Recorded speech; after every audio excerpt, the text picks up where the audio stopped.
Chapter 4. 2 days after the sale was ended, it had produced 150,000 francs. The creditors divided among them 2/3, and the family, a sister and a grand-nephew, received the remainder. The sister opened her eyes very wide when the lawyer wrote to her that she had inherited 50,000 francs. The girl had not seen her sister for 6 or 7 years, and did not know what had become of her from the moment when she had disappeared from home.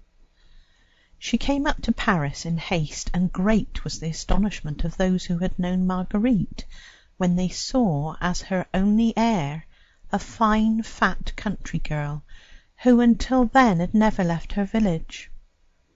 She had made the fortune at a single stroke, without even knowing the source of that fortune. She went back, I heard afterward, to her countryside, greatly saddened by her sister's death, but with a sadness that was somewhat lightened by the investment at 4.5%, which she had been able to make. All these circumstances, often repeated in Paris, the mother city of scandal, had begun to be forgotten, and I was even, little by little, forgetting the part I had taken in them, when a new incident brought to my knowledge the whole of Marguerite's life, and acquainted me with such pathetic details that I was taken with the idea of writing down the story which I now write. The rooms, now emptied of all their furniture, had been to let for 3 or 4 days, when one morning there was a ring at my door. My servant, or rather my porter, who acted as my servant, went to the door and brought me a card, saying that the person who had given it to him wished to see me. I glanced at the card, and there read these 2 words, Armand Duval. I tried to think where I had seen the name, and remembered the first leaf of the copy of Manon Lescaut. What could the person who had given the book to Marguerite want of me? I gave orders to ask him in at once. I saw a young man, blonde, tall, pale, dressed in a travelling suit which looked as if he had not changed it for some days, and had not even taken the trouble to brush it on arriving at Paris, for it was covered with dust. Monsieur Duval was deeply agitated. He made no attempt to conceal his agitation, and it was with tears in his eyes and a trembling voice that he said to me, "Sir, I beg you to excuse my visit and my costume, but young people are not very ceremonious with one another, and I was so anxious to see you to-day that I have not even gone to the hotel to which I sent my luggage, and have rushed straight here, fearing that after all I might miss you, early as it is." I begged Monsieur Duval to sit down by the fire. He did so, and taking his handkerchief from his pocket, hid his face in it for a moment. "You must be at a loss to understand," he went on, sighing sadly, "for what purpose an unknown visitor, at such an hour, in such a costume, and in tears, can have come to see you. I have simply come to ask of you a great service." "Speak on, sir. I am entirely at your disposal." "You were present at the sale of Marguerite Gautier." At this word the emotion which had got the better of him for an instant was too much for him, and he was obliged to cover his eyes with his hand. "I must seem to you very absurd," he added, "but pardon me, and believe that I shall never forget the patience with which you have listened to me." "Sir," I answered, "if the service which I can render you is able to lessen your trouble a little, tell me at once what I can do for you, and you will find me only too happy to oblige you." Monsieur Duval's sorrow was sympathetic, and in spite of myself I felt the desire of doing him a kindness. Thereupon he said to me, "You bought something at Marguerite's sale?" "Yes, a book." Manon Lescaut? Precisely. Have you the book still? It is in my bedroom. On hearing this, Armand Duval seemed to be relieved of a great weight, and thanked me as if I had already rendered him a service merely by keeping the book. I got up and went into my room to fetch the book, which I handed to him. "That is it indeed," he said, looking at the inscription on the first page and turning over the leaves. "That is it indeed." And 2 big tears fell on the pages. "Well, sir," he said, lifting his head and no longer trying to hide from me that he had wept and was even then on the point of weeping, "do you value this book very greatly?" "Why?" "Because I have come to ask you to give it up to me." "Pardon my curiosity, but was it you then who gave it to Marguerite Gautier?" "It was." "The book is yours, sir. Take it back. I am happy to be able to hand it over to you." "But," said Monsieur Duval with some embarrassment, "the least I can do is give you in return the price which you paid for it." "Allow me to offer it to you. The price of a single volume in a sale of that kind is a mere nothing, and I do not remember how much I gave for it." "You gave 100 francs." "True," I said, embarrassed in my turn. "How do you know?" "It is quite simple. I hoped to reach Paris in time for the sale, and I only managed to get here this morning. I was absolutely resolved to have something which had belonged to her. I hastened to the auctioneer and asked him to allow me to see the list of the things sold and of the buyers' names. I saw that this volume had been bought by you, and I decided to ask you to give it up to me, though the price you had set upon it made me fear you might yourself have some souvenir in connection with the possession of the book." As he spoke, it was evident that he was afraid I had known Marguerite as he had known her. I hastened to reassure him.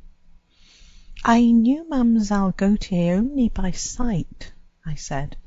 "Her death made on me the impression that the death of a pretty woman must always make on a young man who had liked seeing her. I wished to buy something at her sale, and I bid higher and higher for this book out of mere obstinacy, and to annoy someone else who was equally keen to obtain it, and who seemed to defy me on the contest. I repeat, then, that the book is yours, and once more I beg you to accept it.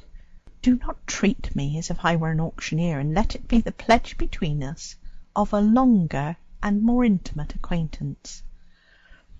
"Good," said Armand, holding out his hand and pressing mine. "I accept, and I shall be grateful to you all my life." I was very anxious to question Armand on the subject of Marguerite, for the inscription in the book, the young man's hurried journey, his desire to possess the volume, piqued my curiosity. But I feared if I questioned my visitor that I might seem to have refused his money only in order to have the right to pry into his affairs. It was as if he guessed my desire, for he said to me, "Have you read the volume?" "All through." "What did you think of the 2 lines that I wrote in it?" I realized at once that the woman to whom you had given the volume must have been quite outside the ordinary category, for I could not take those 2 lines as a mere empty compliment. You were right. That woman was an angel. See, read this letter."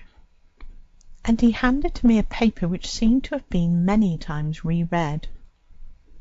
I opened it, and this is what it contained. "My dear Armand, I have received your letter. You are still good, and I thank God for it. Yes, my friend, I am ill, and with one of those diseases that never relent, but the interest you still take in me makes my suffering less. I shall not live long enough, I expect, to have the happiness of pressing the hand which has written the kind letter I have just received. The words of it would be enough to cure me if anything could cure me. I shall not see you, for I am quite near death, and you are hundreds of leagues away.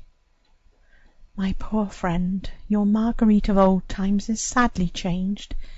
It is perhaps better for you not to see her again than to see her as she is. You ask if I forgive you. Oh, with all my heart, friend, for the way you hurt me was only a way of proving the love you had for me. I have been in bed for a month, and I think so much of your esteem that I write every day the journal of my life, from the moment we left each other to the moment when I shall be able to write no longer. If the interest you take in me is real, Armand, when you come back, go and see Julie Duprat. She will give you my journal. You will find in it the reason and the excuse for what has passed between us. Julie is very good to me. We often talk of you together. She was there when your letter came, and we both cried over it. If you had not sent me any word, I had told her to give you these papers when you returned to France. Do not thank me for it. This daily looking back on the only happy moments of my life does me an immense amount of good, and if you will find in reading it some excuse for the past, I, for my part, find a continual solace in it. I should like to leave you something which would always remind you of me, but everything here has been seized, and I have nothing of my own. Do you understand, my friend? I am dying, and from my bed I can hear a man walking to and fro in the drawing-room. My creditors have put him there to see that nothing is taken away, and that nothing remains to me in case I do not die. I hope they will wait till the end before they begin to sell. Oh, men have no pity, or rather I am wrong, it is God who is just and inflexible.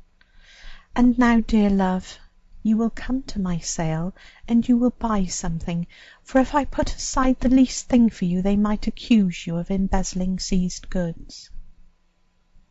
It is a sad life that I am leaving. It would be good of God to let me see you again before I die. According to all probability, good-bye, my friend. Pardon me if I do not write a longer letter, but those who say they are going to cure me wear me out with blood-letting, and my hand refuses to write any more. Marguerite Gautier. The last two words were scarcely legible. I returned the letter to Armand, who had no doubt read it over again in his mind while I was reading it on paper, for he said to me as he took it, "Who would think that a kept woman could have written that?" And overcome by recollections, he gazed for some time at the writing of the letter, which he finally carried to his lips. "And when I think," he went on, "that she died before I could see her, and that I shall never see her again, when I think that she did for me what no sister would ever have done, I cannot forgive myself for having left her to die like that. Dead, dead, and thinking of me, writing and repeating my name, poor dear Marguerite." And Armand, giving free outlet to his thoughts and his tears, held out his hand to me and continued, "People would think it childish enough if they saw me lament like this over a dead woman such as she. No one will ever know what I made that woman suffer, how cruel I have been to her, how good, how resigned she was. I thought it was I who had to forgive her, and today I feel unworthy of the forgiveness which she grants me. Oh, I would give 10 years of my life to weep at her feet for an hour." It is always difficult to console a sorrow that is unknown to one, and nevertheless I felt so lively a sympathy for the young man, he made me so frankly the confidant of his distress, that I believed a word from me would not be indifferent to him, and I said, "Have you no parents, no friends? Hope, go and see them, they will console you. As for me, I can only pity you." "It is true," he said, rising and walking to and fro in the room. "I am wearying you. Pardon me, I did not reflect how little my sorrow must mean to you, and that I am intruding upon you something which cannot and ought not to interest you at all." "You mistake my meaning. I am entirely at your service, only I regret my inability to calm your distress. If my society and that of my friends can give you any distraction, if, in short, you have need of me, no matter in what way, I hope you will realize how much pleasure it will give me to do anything for you."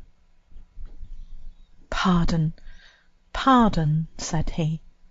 "Sorrow sharpens the sensations.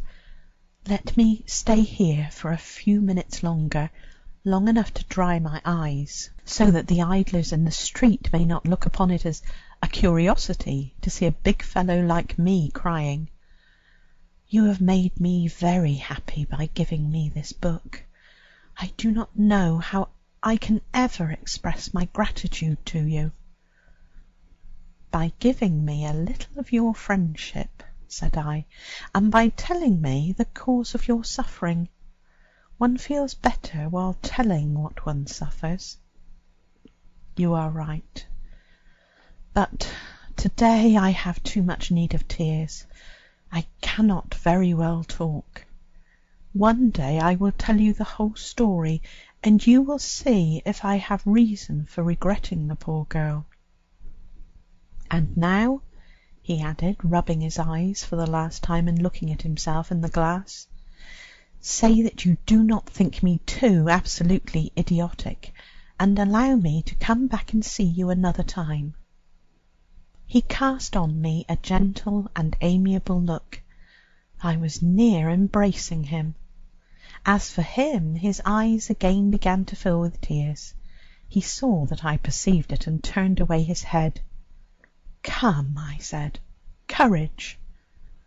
"Good-bye," he said, and making a desperate effort to restrain his tears, he rushed rather than went out of the room.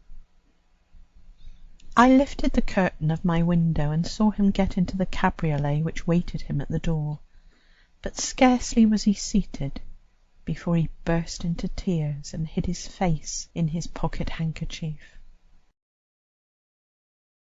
End of chapter 4.